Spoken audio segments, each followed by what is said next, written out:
Hello, everybody. We know that a session after lunch is a difficult one. Actually, we can see in the room also. But we promise that the 12 or 15 minutes that you'll spend with us will be useful ones. First of all, happy to be here and to take you through the cultural journey that we took, the learnings that we get, and the role that our leaders had to play in this. Before describing you the journey that we had, allow me to set the stage first. And I will take you back in 2016, so 4 years ago, when Coca-Cola Hellenic in Hungary had a dream. And we said that we would like to be the growth engine of the business region from which we are part. This projected growth that we wanted to have was mainly focused around portfolio management and portfolio expansion. Therefore, in 2016 already, we were one of the few countries within the Coca-Cola Hellenic portfolio who started to talk about beverages in general and not non-alcoholic beverages, which would be the traditional portfolio that Coca-Cola is selling. And also, we have been one of the first countries that we have started to talk about 24/7 strategy, meaning that we had as an objective to have or to cover consumption occasions 24 hours per day, 24 hours per day, 7 days per week. As you understand, moving from selling only Coca-Cola products, which was our core for so long, to selling coffee and premium spirits and plant-based drinks, it was a huge step for us, and it required a different level of business complexity, first of all. And that was the moment when we as an HR also, we had to sit and think, how can we support the business growth and the business transformation that was coming in front of us? And it is with this occasion that in 2016, we put in place a strategic workforce planning model meant to help the organization to think to those people and organization areas which will support us in the future. So, strategic workforce planning also gave us the chance to think of a look of success. And when we were thinking of a look of success in terms of what would help the organization to reach that complexity, that we are a total beverages company, first of all, our thoughts went to leadership effectiveness. How effective our leaders are, what is the culture that they are projecting, and the work atmosphere that they are engaging. And as a look at success, actually, we put on paper specific knowledge and skills that we thought that our leaders will need in the future in order to drive this change. In parallel with this, the same strategic workforce planning model allowed us to diagnose our culture and therefore to put a look of success also in it. And to think about what are those mindset, soft elements or behaviors that were needed for our teams in order to get there. Now, you will ask why these 2 elements and not others, because the strategic workforce planning overall looks into more dimension than these 4.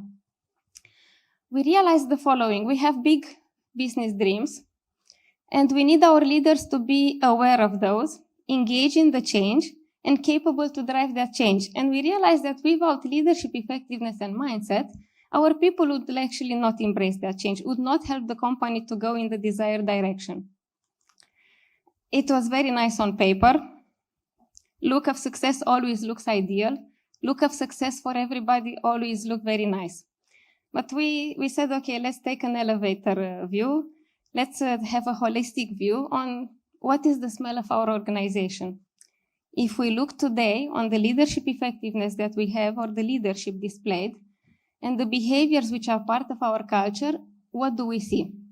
And that allowed us actually to diagnose the starting point and also to realize what is the gap between where we were 4 years ago and where we wanted to be.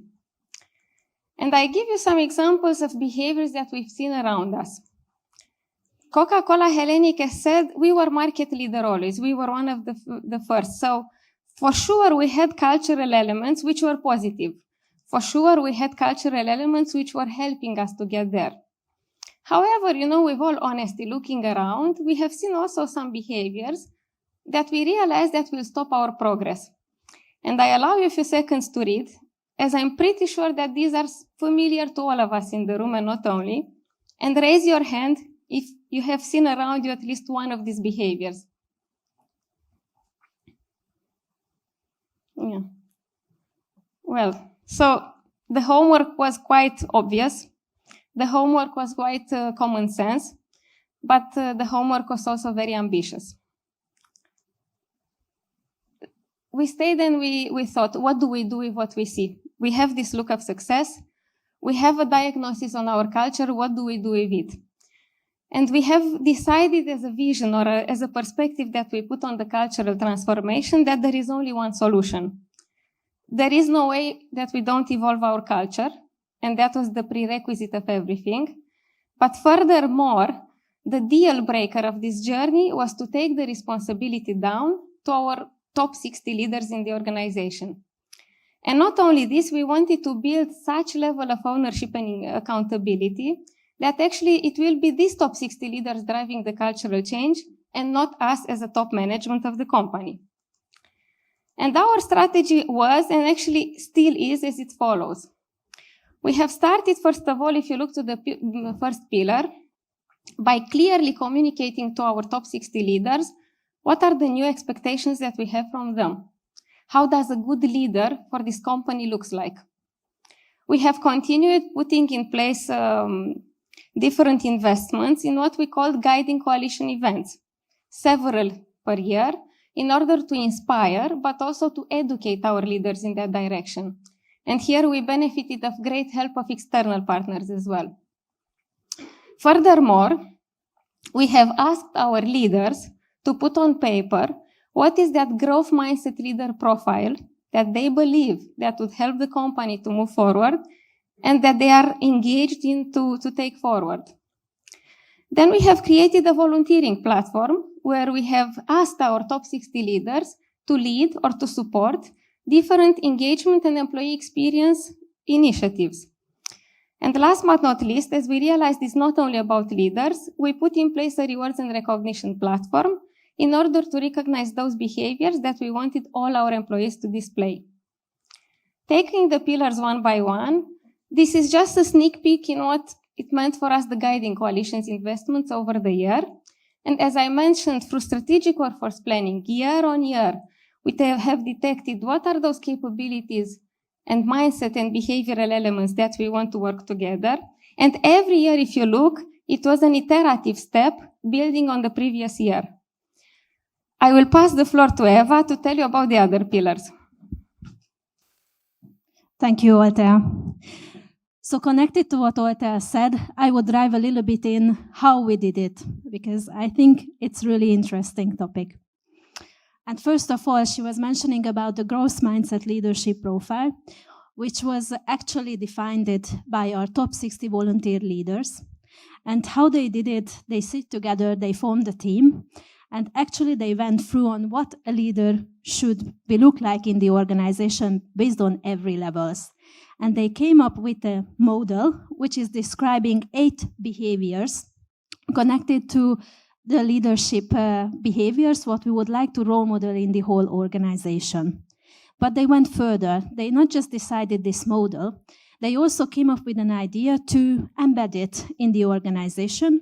Two was to communicate it, but also not just only to communicate, but have the whole impact with an event, which is a 1.5 day duration event. And they designed exercises around these behaviors. They actually did peer exercises, evaluated behaviors, what they would like to role model and how they are standing compared to these behaviors. And also, they got a very good network out of this 1.5 day workshop, which is called Leadership Promises Workshop. Next to that, our top 60 leaders are not just only engaged in this work, but they are also engaged in other initiatives.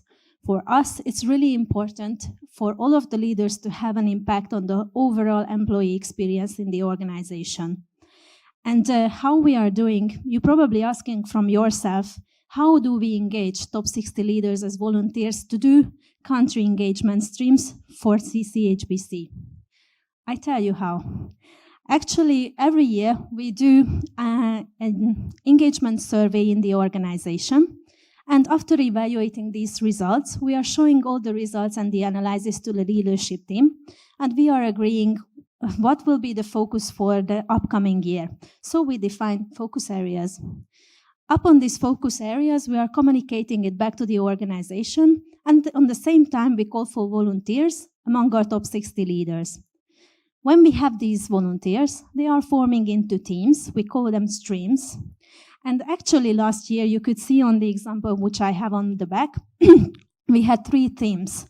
So we had one for energy, one for agility, and one for leadership topics. And they are continue the work within these streams. And I thought I'd give you another brilliant example, which was built by the agility team. And they've been working on a program so-called Bureaucracy Killer program. And what they did is they made a competition in the organization. So they empowered and forced people to submit ideas which they think it's either related to bureaucracy in the organization or time-consuming activities like processes or approvals or etc. A lot of ideas came. They formed a committee. And the committee evaluated those ideas and actually rewarded the ones which had the biggest impact to the whole organization. But we are not stopping here. We also have the recognition platform which Oltea was talking about. And for us, it's important not just to evaluate employee achievements which are actually there in the organization, but also it's important for us to shape the culture with these achievements. And these achievements are really related to our growth mindset behaviors.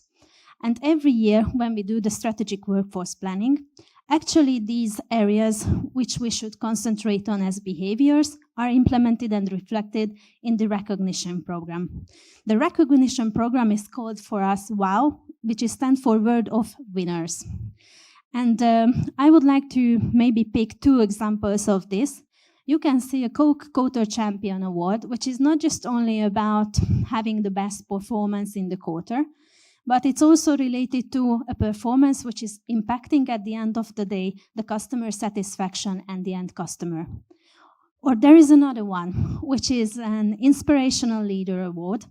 And it's not just only to be the best manager in the class and also to role model managerial leadership elements in the whole organization, but the idea is to have a leader who is having an impact on the engagement, who is shaping culture, and also drives a cultural change within his or her organization. I'm proudly having 2 of my colleagues here in the room who've been awarded with this reward, and we are very proud of them. Last but not least, as summing up all of the learnings, we have learnings on this journey. This culture change journey was for us a mindset change even. And actually through this change, we wanted to do a thorough process. So year on year, as we said, we evaluate on the strategic workforce planning what are the new areas where we need to go on and build it into the cultural mindset change. And we imagine this whole journey as a kind of procedure which is also reflected not just only in our HR plans, but also in the business plans, and it's affecting business results as well. And last but not least, we imagine it as a kind of train. We have an end vision, we have an end goal to reach, and we have some stops during this journey. We have new people, we have new initiatives, we have new, let's say, impacts which are impacting us. But at the end of the day, we are taking this into the consideration and going to this journey together in hand. So thank you that we could share this with you.